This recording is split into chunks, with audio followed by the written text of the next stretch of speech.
Now to the fallout from the controversial protests that have pitted First Nations groups in Canada against the federal government. Attawapiskat Chief Theresa Spence is vowing to press on with her liquids-only diet. But as our Ottawa Bureau Chief Jacques Bourbeau tells us, some high-ranking chiefs are now starting to say that Spence's actions are counterproductive. As she continues her liquids-only diet, Chief Theresa Spence can no longer count on the support of all Aboriginal leaders. Spence says she won't touch solid food until both the Prime Minister and the Governor-General meet with Native leaders in the same room at the same time.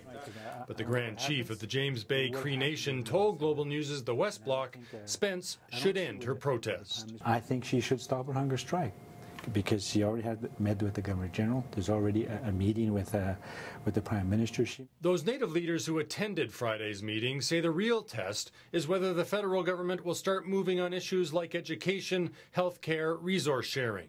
Ottawa says it's heard that message. The political machinery to oversee the progress will be more substantial. To keep the pressure on, there's talk of more protests, even blockades. Perry Bellegarde, a chief from Saskatchewan, supports them. I couldn't call them blockades. You know, I always call things unifying rallies. It's the frustration level that's there, that's been building for many, many years because we've been marginalized from economic development. And our people are tired of the lands and resources being exploited with nothing coming back to our people. The eruption of Native protests comes as no surprise to a former Prime Minister.